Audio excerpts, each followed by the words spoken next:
విదేశాలకు వెళితే life settle అయిపోతుంది అని మనం అనుకుంటాం. అమెరికా, కెనడా అంటే డబ్బు, హ్యాపీ లైఫ్, ఫ్రీడమ్ అని కలలుగంటాం. కానీ ఆ డ్రీమ్ వెనక ఉన్న నిజమైన స్ట్రగుల్ గురించి ఎంతమందికి తెలుసు?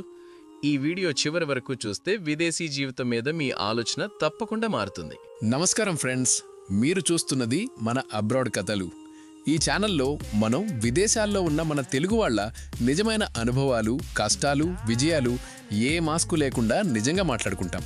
ఈరోజు వీడియోలో విదేశాలకు వెళ్లడం డ్రీమా లేక స్ట్రగులా అనే ప్రశ్నకి నిజమైన సమాధానం తెలుసుకుందాం.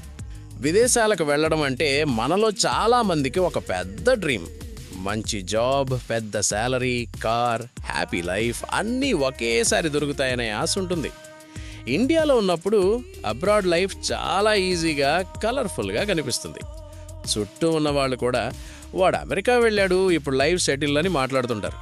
సోషల్ మీడియాలో కనిపించే ఫోటోలు, వీడియోలు చూసి నిజంగా అక్కడ జీవితం స్వర్గంలా ఉంటుంది అనిపిస్తుంది. కానీ విదేశాలకు వెళ్ళిన తర్వాత కొన్ని రోజులు గడిచాక అసలు రియాలిటీ బయటపడుతుంది. మొదటి ఎక్సైట్మెంట్ తగ్గిపోయాక నిజమైన జీవితం మొదలవుతుంది. అప్పుడే ఇది డ్రీమ్ మాత్రమే కాదు, ఒక పెద్ద స్ట్రగుల్ కూడా అని అర్థమవుతుంది. అక్కడ అడుగుపెట్టిన మొదటి రోజే బాధ్యతలు మొదలవుతాయి. చదువు ఉంటే చదువు, పని ఉంటే పని. విశ్రాంతి అనే మాట చాలా తక్కువగా ఉంటుంది. ప్రతిరోజు టైంతో పోటీ పడాల్సి వస్తుంది. చాలామంది పార్ట్ టైం జాబ్స్ చేస్తూ నైట్ షిఫ్ట్స్ చేస్తారు. పగలు క్లాసులు, రాత్రి పని. శరీరం పూర్తిగా అలసిపోతుంది. అయినా ఆగలేరు, ఎందుకంటే ఖర్చులాగవు. విదేశాల్లో డబ్బు ఎక్కువగా వస్తుంది అనుకుంటాం, కానీ ఖర్చులు కూడా అంతే ఎక్కువ. రెంట్, ఫీజులు, ఫుడ్, ట్రాన్స్పోర్ట్, లోన్స్.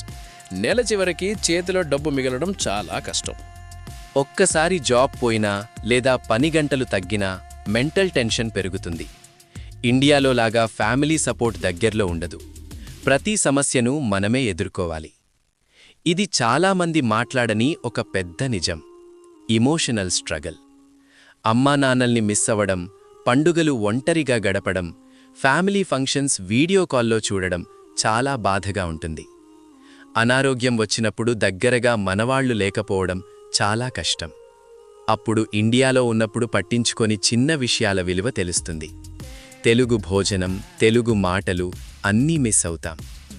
అయినా కూడా చాలామంది అక్కడే నిలబడతారు. ఎందుకంటే వాళ్లకొక లక్ష్యం ఉంటుంది. ఈ కష్టాలన్నీ తట్టుకుని ఒక మంచి ఫ్యూచర్ నిర్మించాలనే ఆశ ఉంటుంది. విదేశీ జీవితం మనల్ని బలంగా మారుస్తుంది. టైం విలువ నేర్పిస్తుంది. చిన్న పని కూడా మనమే చేయడం అలవాటవుతుంది. ఈ ప్రయాణంలో మనలో కాన్ఫిడెన్స్ పెరుగుతుంది. క్రమంగా కెరీర్ గ్రోత్ వస్తుంది. మొదట కష్టంగా ఉన్నా తర్వాత స్థిరత్వం వస్తుంది. అప్పుడు వెనక్కి తిరిగి చూస్తే ఈ స్ట్రగల్ అంతా ఒక పాఠంలా అనిపిస్తుంది. అందుకే విదేశాలకు వెళ్లడం పూర్తిగా డ్రీమ్ కూడా కాదు, పూర్తిగా స్ట్రగుల్ కూడా కాదు. ఈ రెండింటి మిక్స్. ఎవరు ఎంత బలంగా నిలబడతారో వాళ్ల జీవితంపై ఫలితం ఆధారపడి ఉంటుంది. ఈ వీడియో చూస్తున్న మీరు విదేశాలకు వెళ్లాలనుకుంటే నిజాన్ని ముందే తెలుసుకుని వెళ్ళండి. ఫోటోలు చూసి మాత్రమే నిర్ణయం తీసుకోకండి. మానసికంగా, శారీరకంగా సిద్ధంగా ఉండాలి. ఇవే ఫ్రెండ్స్ మన అబ్రాడ్ కథలు. నిజమైన అనుభవాలు, నిజమైన జీవితం. ఈ వీడియో మీకు నచ్చితే లైక్ చేయండి.